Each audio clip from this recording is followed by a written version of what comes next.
এই তোমরা রোজায় আছো? হ্যাঁ ইমাম সাহেব, আমরা রোজায় আছি। রোজায় আছো তো চলো, আজান দিচ্ছে, নামাজ পড়ে আসি। না ইমাম সাহেব, আজকে আমার শরীরটা খারাপ করছে, কাল থেকে যাব। কি বলছো? রোজায় আছো, গাছের তলে বসে হাওয়া খাচ্ছো, আর বলছো নামাজ পড়তে যাব না? ইমাম সাহেব বেশি জ্ঞান দেন না তো, যেখানে যাচ্ছেন সেখানে যান। আজকে যেতে পারবো না, কাল থেকে যাব। এমনিতে রোজা করে শরীর চলছে না, আবার হেঁটে হেঁটে মসজিদে নামাজ পড়তে যেতে হবে, যত সব। ঠিক বলেছিস ভাই, ইমাম সাহেবের কাজ নাই, শুধু আমাদেরকে দেখতে পায়।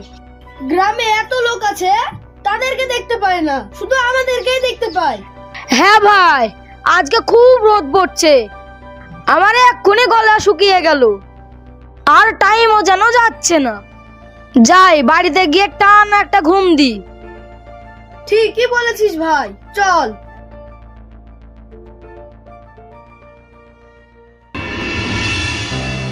हाय हाय होए होए, हाय हाय होए होए, हाय हाय होए होए, बदोबदी बदोबदी बदोबदी, अखे लड़ी बदोबदी।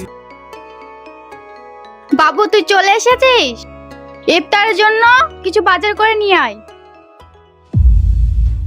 হ্যাঁ, আমি পারবো না, আমি রোজায় আছি, আর আমাকেই বলছে বাজারে যেতে। আমি যেতে পারবো না, তোমার বাজার তুমিই করো গা। তা বললে হবে? বাড়িতে একটাও কিছু নেই যে ইফতার করব। যা তুই গিয়ে বাজার করে নিয়ে আয়। এই দেখো মা, বেশি লাগাও না, এমনি আজ আমার মাথা ঠিক নেই। বাইরে গেলে ইমাম সাহেবের জ্ঞান, আর বাড়িতে আসলেই তোমার খিচখিচানি। আমার আর ভালো লাগে না, আমি ঘুমাতে যাচ্ছি, আমাকে ডাকবে না বলে দিলাম। আল্লাহ গো, আমাকে এই কি ছেলে দিলে, একটা হুকুম করেও শান্তি নেই, ঘুরে আমাকেই কথা শোনাচ্ছে।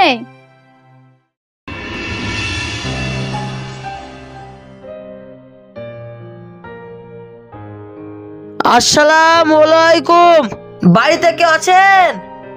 কে? আসছি।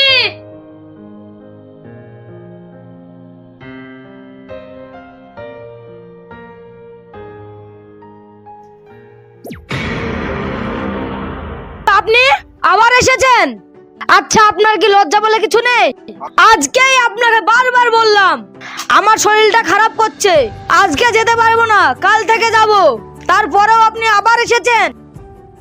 আমার ডাকার কর্তব্য, আমি ডাকতে এসেছি, সে তুমি যাও বা না যাও।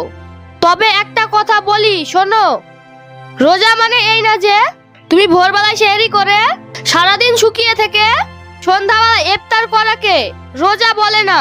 এটা রমজান মাস, নেকির মাস। এই মাসের 1 রাকাত নামাজ পড়া আর অন্য মাসের 70 রাকাত নামাজ পড়া সমান। তাই তোমাকে বলছি বাবা, সমস্ত খারাপ কাজ ছেড়ে চলো ভালো কাজের দিকে যাই।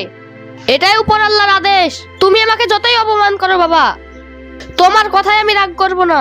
আপনার কথাগুলো আমার চোখ খুলে দিয়েছে। দাঁড়ান ইমাম সাহেব, আমি পাঞ্জাবিটা পরে আসি, তারপর একসাথে নামাজ পড়তে যাব।